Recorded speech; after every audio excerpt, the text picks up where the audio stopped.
Welcome back to Ferris Sports Update. Time to talk Bulldog Hockey. And with us, head coach Bob Daniels. And Coach, welcome to the show for the first time this semester. Good to be on. Thanks, Rob. Obviously, I know some of the results here as of late, maybe not what you wanted, but certainly a lot in front of you here with plenty of implications here over the next month of the regular season. Yeah, I mean, there's a lot. We're right in the thick of a playoff race now. We've got to secure our spot. We haven't done that yet. We've got a nice 7-point cushion, so that's good news. The bad news is we've been on the wrong side of the scoreboard here in the second semester. And, you know, this past weekend's games, I thought we played pretty well. Certainly from a defensive standpoint, I thought we did. We've got to find ways to create some more goal scoring. Was not a ton of opportunities for either team, but just, you know, outside of the results, there's plenty of positives to take from this weekend, build on those, and then start looking at ways to create more offense. And I thought coming to the show today, I was kidding around with associate coach Drew Famlack. I said, oh, this will be fun. I'll just go on and blame the officials. But that's not the case. They did a good job. I was just kidding around. But, you know, there are areas that we're concerned with, but, you know, there is plenty of hockey in front of us and time to correct it. As we go to some of the highlights, we'll start off on Friday night, taking on Bemidji State, and a team that obviously had a great year last year and right in the middle of a playoff race as well. Yeah, they are, and you know, they're more of in a hunt for home ice battle right now, where we're, you know, regrettably in a position where we just got to battle to make sure we get into the playoffs. This game here, you know, it's interesting. Both were played very physical at a very frantic pace. Both teams, you know, and there wasn't a lot of penalties in either game. We will take a couple of penalties in the second night. One particularly that I thought was, you know, really hurt our chances. But the games were really hotly contested, and that's one of the things I liked about our team. We were very aggressive. We pursued the puck. We really gave very little ground ourselves. So all in all, it was good hockey. We just ended up on the wrong side of the scoreboard. You mentioned a physical series and obviously a scoreless first period here on the opener on Friday night before we'll see Bemidji State get the first goal here in the second period. Yeah, you can see we're getting good chances. After watching the tape of the game, I thought we ended up with the better scoring chances on the night, the more opportune, you know, the better grade A opportunities. Now, we didn't get a ton of them, but we didn't give up a ton either. While, you know, there was quite a few shots, very few were of really any great quality. Here's nothing. You can see only 5 minutes to go in the second period, and that was more of a blown back check there.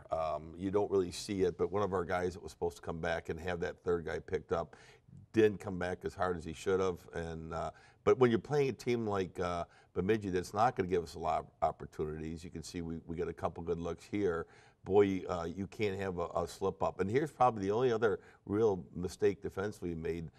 We had two guys go to one puck there, left the guy open back door, and they were able to convert. But, you know, as we talk to the guys between games, there's not a lot of room for error when you're playing a team that's as defensively sound as Bemidji is. And, well, again, I thought we played a pretty good game, and I actually, in some respects, I thought we outplayed Bemidji that night. Their goalie was good, and we ended up on the wrong side of a 2-0 score. Came back on Saturday night, taking on the Beavers again. What were some of the differences between Friday's game, maybe to Saturday's game? Not too much. We tweaked our forecheck a little bit.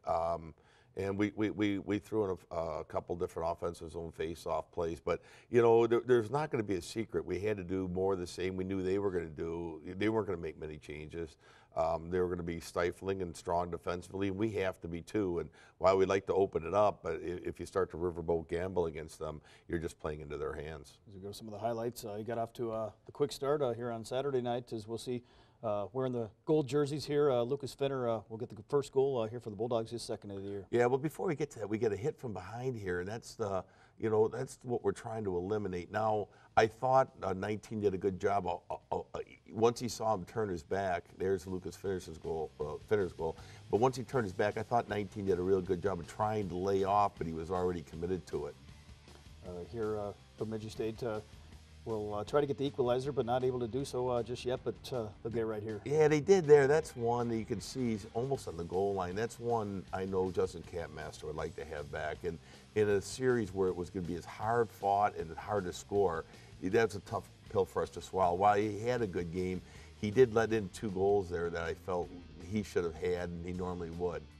1-1 after the opening period and getting some chances here, but obviously Michael Bitzer had a big weekend for them. He did, and he got a little help from the crossbar on that last shot by Maloney. But he's good. Here's a couple nice saves by Kapelmaster. So he did have some very good saves, but you know, like I say, this goal here, another one, probably not screened really. One, you know, would like to see him have. 1-goal game going into the third. What were some of the big keys here in the third period? Well, keep doing what we were doing. We were creating chances. You can see, you know, we had play down in their end. Now, yeah, you can see their guy's going to get a slashing penalty here, and we go on the power play. We didn't convert on it, but then as soon as it's over, we get another check from behind. Once you see the players' numbers, you just can't do that. That's, you know, guy might have embellished it a little bit. It ended up being a 5-minute major with 8 minutes to go in a 1-goal game. And not only did they score on the power play to go up 3-1, but what really hurts us in that is that we lost 5 minutes of attack time. And so, you know, that's something where when your teams are winning and things are going well, we just don't have penalties like that.